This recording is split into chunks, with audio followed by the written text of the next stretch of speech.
Good morning, everyone. I'm Meghie Rodrigues, and I'm a team member of the Astronomy and Society group at Leiden University. I'm currently in the coordination and science writing of the Space Scoop project. I'm going to present the project with my colleague Bethany Downer, who was the coordinator until earlier this year. And I have a presentation here. So let's get it.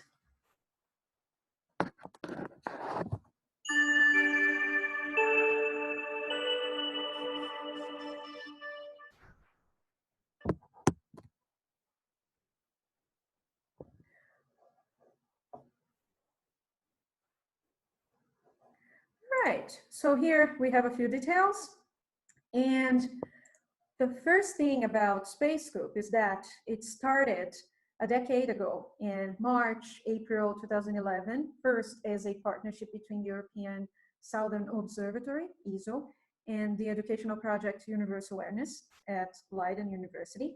And the main objective is to take astronomy news from partners and transform them into information that children that from 7 to 11 years old can easily grasp and engage with. The project also aims to reach parents and educators. They can use the scoops to tell the stories to children younger than 7, for example, or to those who don't have access to a computer or the internet. And the scoops can also be used in classroom settings.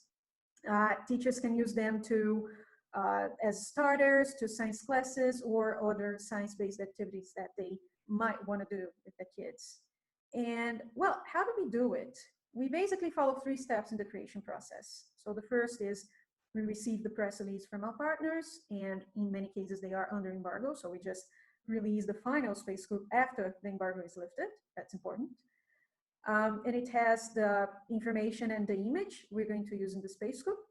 Then we transform that material into a short text that's easily readable for children and non-specialists. It's checked for accuracy by a professional astronomer. And the third step is we release the Space Scoop in the Space Scoop website and then send it to translators all over the world.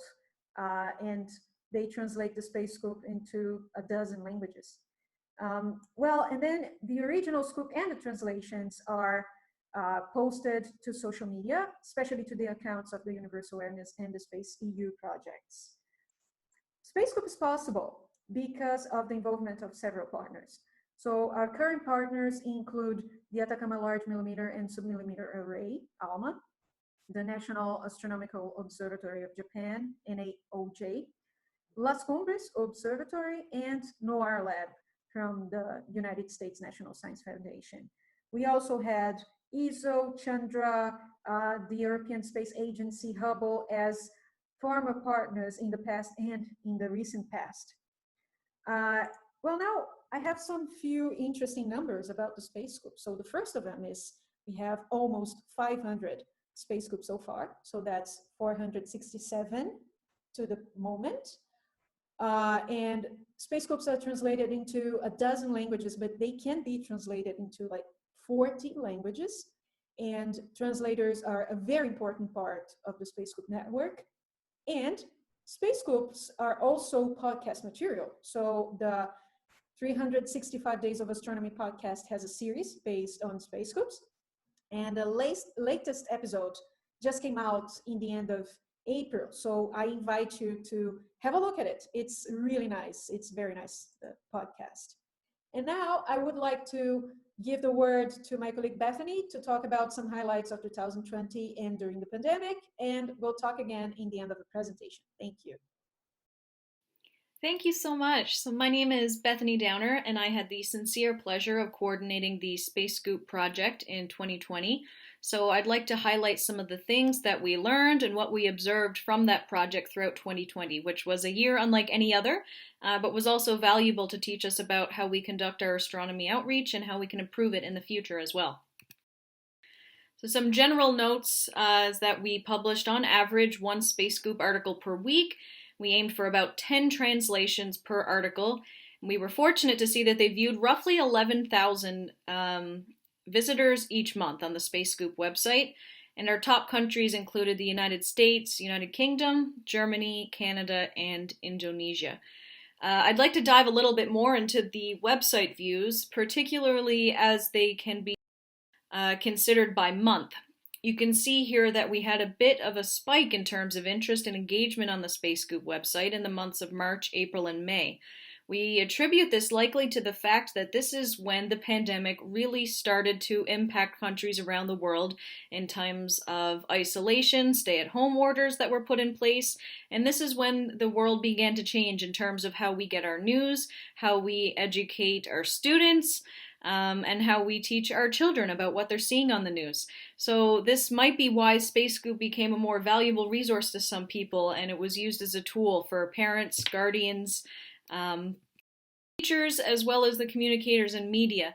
They all had means for using the Space Scoop resource, and it could be a valuable tool to each of these different interest groups. From the idea of teachers, they were now looking for online and virtual learning tools. Parents and guardians were having to support these students that were learning at home, and it's possible that their children were asking questions about what they're seeing on the news, and the Space Scoop website is a great means of communicating this news in simple language for them. We also understand that children themselves love exploring the Space Scoop website. And as always, communicators and media can use the Space Scoop website to find simple definitions and explanations of concepts that are being shared in these astronomical press releases. I'd also like to draw your attention to one valuable aspect of the Space Scoop website, which is the Spacebirds page, in which up to roughly 100 definitions for space concepts and themes are listed here in very simple, accessible language, roughly 2 sentences, 1 to 2 sentences each. So this is a very valuable tool that teachers, parents, guardians, children, students, communicators, and media alike rely on because it provides them with a very simple, understandable explanation of these concepts when it comes to astronomy, which makes astronomy and this science very accessible to them and allows them to better understand the news that they're reading about. I'd like to dive in now a little bit into the different types of news that we saw in 2020 and the ones that garnered the most interest and engagement to the Space Scoops. When it comes to the top stories, the leader was a new image of Jupiter that was released by Hubble in September. This is a great example of cross-promotion because this was in fact the most popular release for the Hubble Space Telescope out of the European Space Agency in 2020. It's a beautiful image. We can see the moon Europa there on the side as well. And it's worth noting that in these original press releases from our astronomy partners, they will often link to our Space Scoop as a child-friendly version of their release. So we're able to connect with people that may not have heard from us by them accessing it through the press release itself. So we're able to cross-promote in terms of this news and awareness. And I think this is a good example of that because this was a very big story for Hubble. Another strong example of this cross-promotion is from our second most popular story out of the European Southern Observatory in July of 2020, which featured an image of a star and 2 exoplanets. This was a big story for the European Southern Observatory, but it was also a reflection of this cross-promotion and how we were able to garner extra views and engagement because of this particularly interesting story in the image itself. Thirdly was the story that we had around Hubble's birthday. This was an exciting celebration that celebrated 30 years of the Hubble Space Telescope in April of 2020, which coincided with a special photo release to acknowledge this milestone. So it made sense that this was something that the Space Scoop community also wanted to acknowledge and celebrate and look back on. So we were able to feature Hubble's anniversary release there in April of 2020. And lastly, this is a good example of a newsmaker that also correlates to those that are interesting in the news and the scientific community, also related to high engagement within the Space Scoop community. And that was of the search and finding of phosphine on Venus. This was a topic that garnered some controversy, some interest around the world, and it was good that we had a Space Scoop article to combine with this because it allowed people to get an understanding of the news from very simple language that they could see of all the discussion that was taking place. I'd also like to general observations that we have here about the Space Scoop project and how it relates to what we can do for astronomy outreach in the future. So as you can see, most of the top stories came from the European Southern Observatory and the Hubble Space Telescope for the European Space Agency. This correlates to some of the biggest astronomy news in 2020, but we also want to make sure that we can find means of highlighting and increasing the awareness and engagement for stories from the rest of our partners as well. I also want to reiterate that the word bank has consistently been popular and it's clearly a valuable resource for our community. And in terms of the types of releases that get the most interest from Space Scoop, it was clear that photo releases are more popular than science releases. And by this I mean a story that is centered around an astronomical image. One that was true, one that is a real image of the cosmos in some way, not one that features an artist's impression. Typically, artist impressions are used for those that are depicting science releases. For example, spectroscopic data, in which there's not an image to accompany it, but it's primarily a science discovery based on data that we don't have a visualization for. So because these releases are getting more interest when it's driven by a true astronomical photo, we want to think of ways that we can better improve the awareness and reach for these science and data-based stories.